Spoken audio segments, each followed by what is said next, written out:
レンズについてお話の方をしていこうかなと。レンズの方に、強い光がですね入り込みますと、レンズの中で乱反射いたしまして、実はですね今回レンズフードというようなものを作ってみました。レンズフードのお手軽な製作方法の方をですねお話ししていこうと思います。はい、皆様こんにちは。本日はですね自転車での走行動画の方を撮ってまいりたいと思います。フロントに使っておりますカメラの方は XTU-S6、 広報用のカメラにはサフォーラ SF530 Pro を使っております。今回のお話はですねレンズについてお話の方をしていこうかなと思いますね。レンズと言いましてもレンズの構成ですとか作りとかというわけではないんですけれども、レンズを通してカメラで映像を映すときにですね、私はちょっと気に食わないものがあるんですけれども、それはどのようなものかと言いますと、現在広報用のカメラで、撮っている方向はですね逆光になるんですけれども、逆光気味になるとですね映った映像が白っぽく映ってしまったりすることがあるんですよね。それを一般的にレンズフレアと言われるような現象になるんですけれども、レンズの方に強い光がですね入り込みますと、レンズの中で乱反射いたしまして、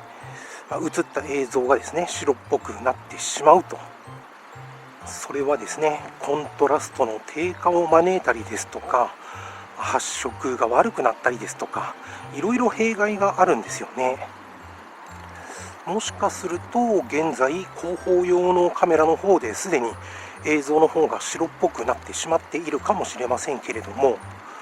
これが気に入らないのでなんとかしたいなというふうに思いまして、実はですね今回レンズフードというようなものを作ってみました。レンズフードとは何ぞやと言いますと、先ほど申し上げた強い光などを遮る日傘と思っていただければいいんですけれども、そうすることによってですね先ほど申し上げた強い光がレンズの中で乱反射してしまうという光を防ぎますので、効果の方が得られるんですね。現在はそのレンズフードを取り付けて走行の方はしていないんですけれども、後ほどですねレンズフードの方を取り付けてどのように変化するかというところを見ていきたいと思います。さあ、もう少し先にですね座るところがありますので、ちょっとそちらの方で試してみたいと思いますね。はい、そうしましたら、早速レンズフードというものをですね使って試してみたいと思います。先ほども申し上げた通りですね、強い光の方がレンズの中の方に入りまして乱反射を起こすことによって白っぽくなってしまうんですね。で、先ほど言ったフードと言いますのはもうすでに作ってあるんですけれども、こんな感じのものになりますね。今回作ったのはですね花形フードというようなもので、筒状ではあるんですけれども花形のようにですね形作られているというようなものなんですよね。で、この形にしたのは実際理由の方があるんですけれども、それはちょっと後ほどお話しするといたしまして、じゃあ今度は後方カメラの方に映像を切り替えまして、で今現在ですね、このように映っておりまして、で、なんていうんだろう、この辺かな、この辺のところが白っぽくなっていてですね、コントラストの方が落ちて、色の方もちょっと薄くなっているのではないかなというふうに思うんですけれども、こちらをですね、先ほど申し上げましたこちらレンズフードの方を取り付けますとどのように変化が起こるかと。ちなみにこれはですね SF530 プロ用に作りましたレンズフードになりますね。ちょっと早速装着してみましょう。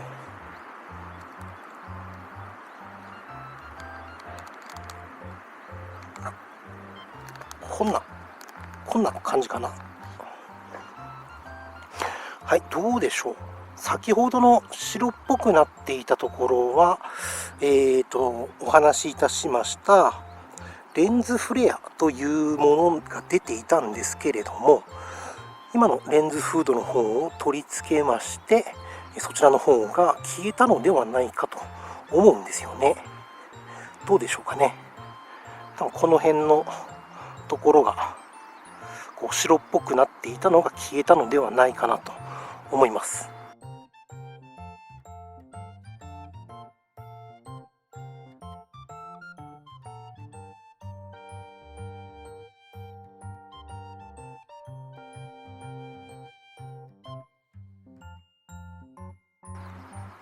でこのようにですね、フードの方を作りますと映像の方が比較的しっかりと撮れるようになるものがレンズフードというものなんですが、ここからはですね、レンズフードの制作方法の方のお話をしていこうかなと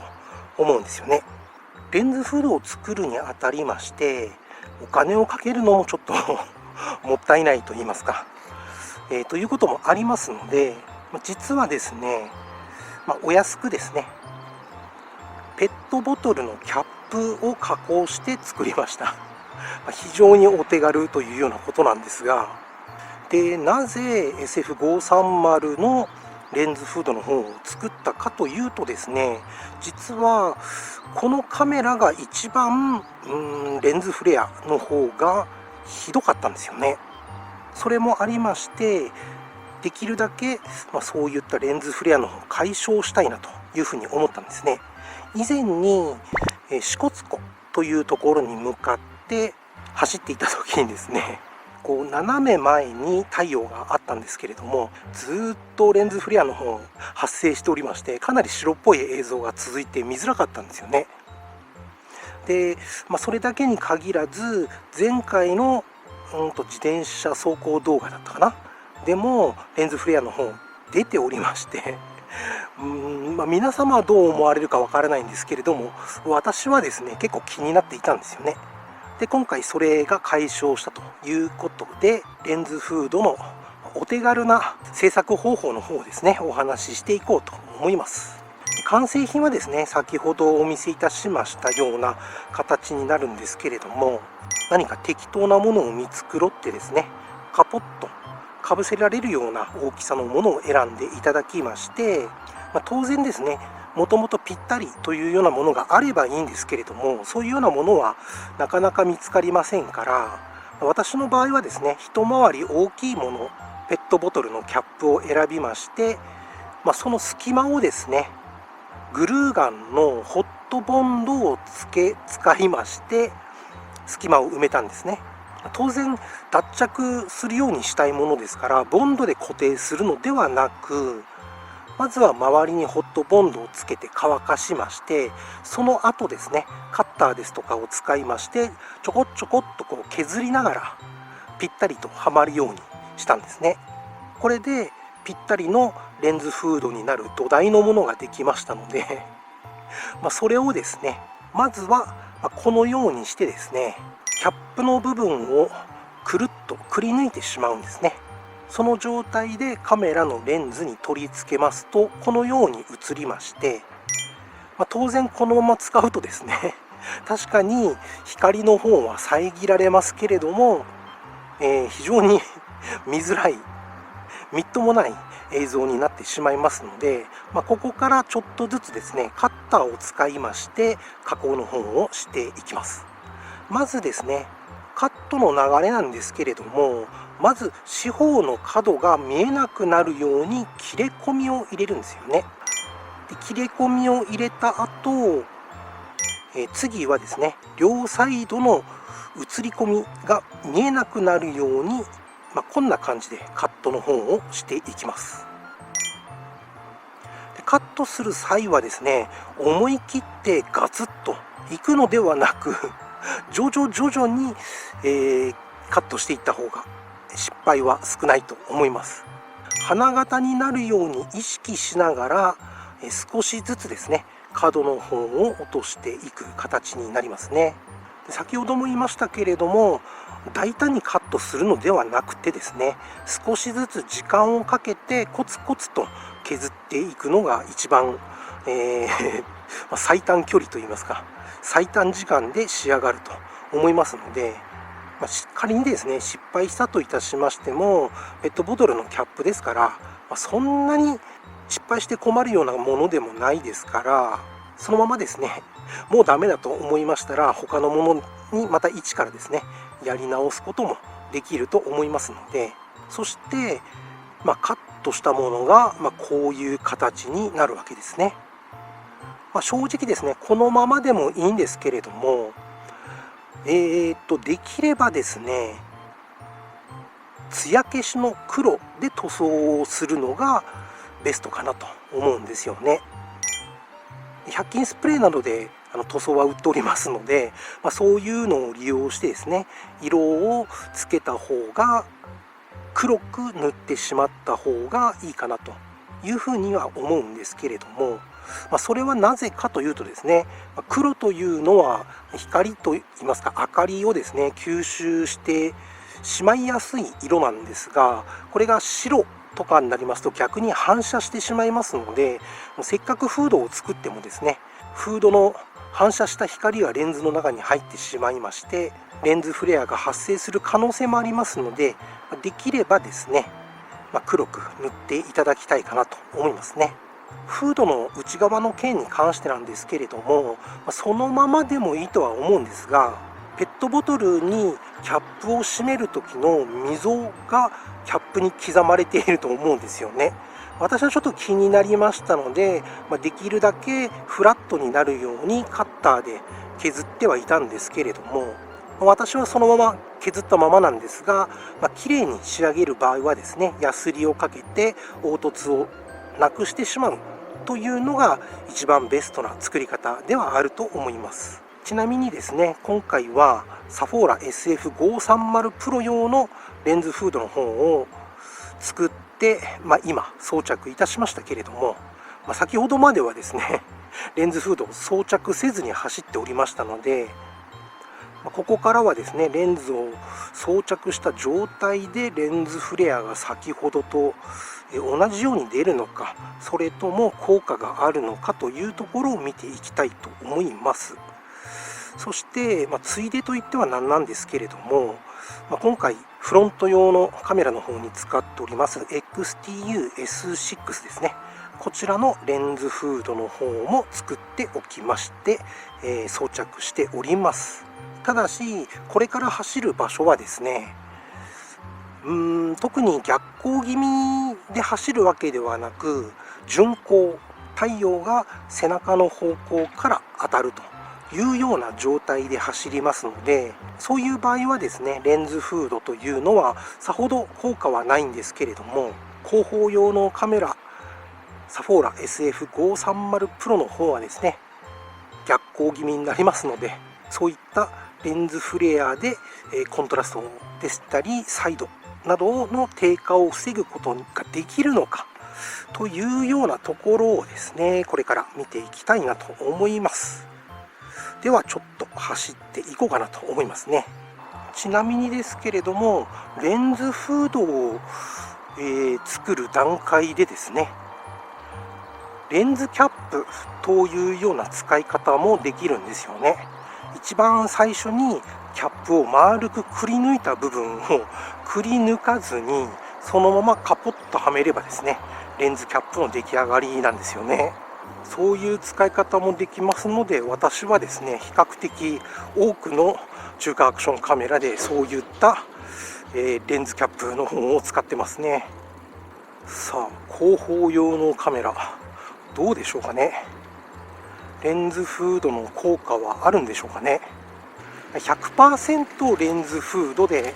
レンズフレアが防げるかと言いますと、そういうわけではないですから、本日はですね、5月15日、時刻は午後3時を回ったところになるんですけれども、そのぐらいの日の高さ、日の傾き具合ですね。で、撮影をいたしますと、レンズフレアはどのように映るかなというところを見ていこうというふうに考えておりますね。今回はですね、そんな感じで撮りに来ましたけれども、多少なりとも効果は得られますから、そうですね、装着した状態のままをデフォルトとして使っていこうと思いますね。それはですね、今フロントのカメラとして使っております XTU-S6 も変わらずですね、レンズフードの方は常に取り付けて使っていこうかなと思いますね。レンズキャップ以外にですね、何か自由に曲げたりするような素材があればですね、他の中華アクションカメラの方でも使いたいんですけれどもね。というのもですね、XTU-S6 ですとかサフォーラ SF530 Pro というのはですね、レンズの周りの形状がですね丸くなっているので、ペットボトルのキャップなどが使えますけれども、中にはですね、GoPro みたいなレンズは丸いんですけれども周りの形状が四角いですとかというようなものがそうですね、私の手持ちではクロスツアー CT9500 進化版というものが周りがちょっと四角いんですよね。そのためですね、今回の花形フードと言われているようなものは装着ができないんですよね。そのためですね、そういうカメラ用に何か簡単にですね形状の方が決められて加工も簡単にできるような素材があればですね、クロスツアー CT9500 にも使いたいんですけれども、考えうるのは、パテでしょうかね。100均のパテなどは、こねこねしてですね、その後簡単に形の方を整えられますので、整えた後にですね、形状の方はヤスリか何かで整えていくという状態がベターかなとは思うんですが、ただ重くなりそうなんですよね。重くなると今度は振動で外れやすくなりますので、何かいい素材になるようなものがないかなというものを探しておきたいと思いますね。今回の動画がですね長くなるのか短くなるのか編集次第だとは思うんですけれども、そろそろですね動画の方は終了したいと思います。最後まで見ていただきましてありがとうございました。